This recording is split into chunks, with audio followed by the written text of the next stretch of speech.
नमस्कार दोस्तों, स्वागत है आपका द पाथ फाइंडर चैनल पर।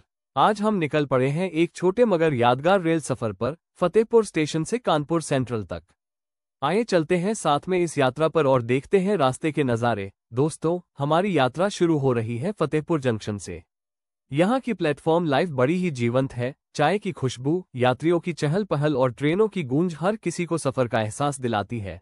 थोड़ी ही देर बाद ट्रेन कुश्ती कला स्टेशन से होकर गुजरती है। ये छोटा सा स्टेशन ग्रामीण जीवन की सादगी दिखाता है, जहां खेत खलिहान और हरियाली का नज़ारा मन मोह लेता है। यहाँ का स्टेशन बोर्ड जैसे हमें स्वागत करता है।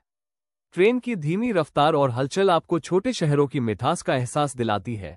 आगे बढ़ते हुए ट्रेन पहुंचती है मलवा स्टेशन। यहाँ भीड़ ज्यादा नहीं होती, लेकिन स्टेशन के आसपास का माहौल काफी शांत और सुहाना होता है। आगे बढ़ते हुए ट्रेन पहुंचती है कंसपुर गुगोली स्टेशन।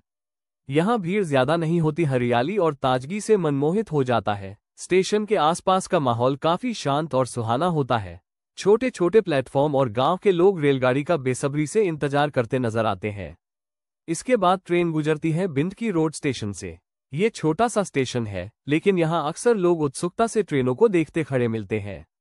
कानपुर से पहले आता है ओंग जंक्शन। यहाँ की मिठाई और नाश्ते दूर दूर तक मशहूर है। यहाँ से कई लोकल और मालगाड़ियाँ निकलती हैं। ट्रेन की स्पीड धीमी होती है और माहौल बिल्कुल रेल प्रेमियों के लिए खास होता है।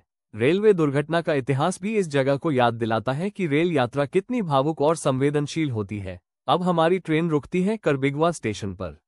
ये रास्ते का सबसे चर्चित स्टेशन है।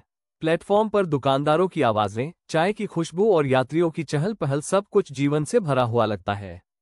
इसके बाद आता है प्रेमपुर स्टेशन। ये काफी छोटा और शांत स्टेशन है। यहाँ अक्सर लोग सिर्फ गुजरती ट्रेनों को देखने आते हैं। रेलगाड़ी की सीटी और तेज रफ्तार गांव के बच्चों के लिए दूर दूर तक खेत और छोटे छोटे गांव दिखने लगते हैं।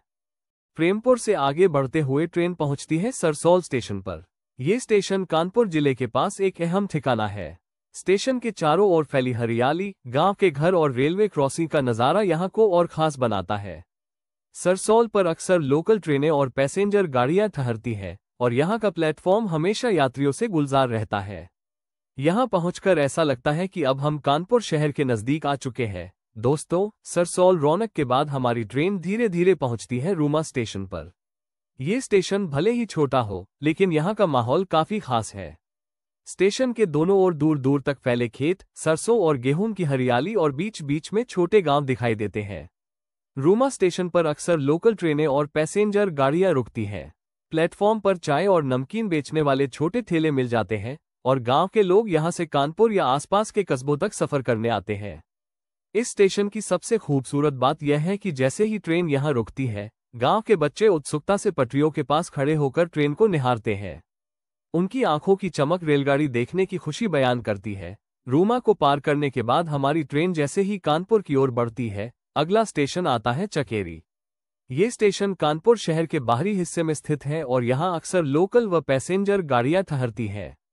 चकेरी के आसपास का इलाका काफी जीवंत है। यहाँ बाजार, बस्तियां और नजदीक में भारतीय वायुसेना एफओ स्टेशन का क्षेत्र भी आता है। स्टेशन पर उतरते ही शहर की झलक महसूस होने लगती है। कानपुर में दाखिल होने से पहले चकेरी जैसे दरवाजे का काम करता है।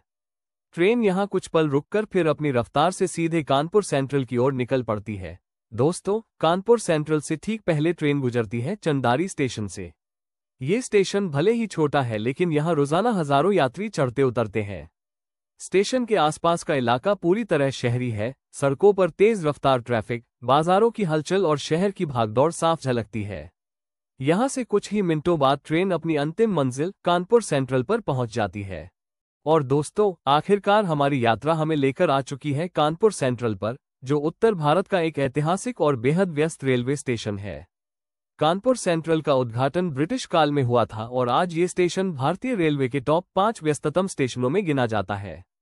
यहाँ रोजाना करीब 350 से ज्यादा ट्रेनें आती जाती हैं और लाखों यात्री यहाँ सफर करते हैं। स्टेशन की सबसे बड़ी खासियत इसका विशाल प्लेटफॉर्म है। यहाँ 10 से ज्यादा प्लेटफॉर्म है और हर प्लेटफॉर्म हमेशा यात्रियों से भरा रहता है। प्लेटफॉर्म पर गूंजते अनाउंसमेंट, भागती दौड़ती भीड़, चाय समोसे के ठेले और ट्रेनों की लगातार आवाजाही सब मिलकर एक अलग ही ऊर्जा पैदा करते हैं। कानपुर सेंट्रल पर आपको हर तरह की ट्रेनें मिलती हैं।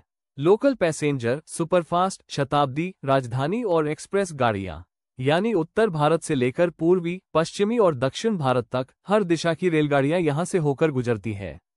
स्टेशन के बाहर का दृश्य भी उतना ही दिलचस्प है। रिक्शे, ऑटो, टैक्सी और भीड़भाड़ से भरी सड़कें शहर की रौनक को दिखाती है। यहीं से कानपुर के दिल यानी एमजी रोड, बाजार, गंगा घाट और औद्योगिक इलाकों तक आसानी से पहुंचा जा सकता है। कानपुर सेंट्रल सिर्फ एक स्टेशन नहीं, बल्कि एक धड़कता हुआ जंक्शन है, जो हर पल यात्रियों की नई कहानियों का गवाह बनता है। फतेहपुर से कानपुर तक का हमारा सफर जैसे ही यहाँ खत्म होता है, लगता है मानो हमने गांवों की शांति, कस्बों की सादगी और शहर की रौनक सब कुछ एक साथ देख लिया हो। दोस्तों, अगर आपको यह वीडियो पसंद आया हो तो चैनल को सब्सक्राइब करें और वीडियो को लाइक व शेयर करना न भूलें। मिलते हैं अगले सफर में द पाथ फाइंडर के साथ। धन्यवाद।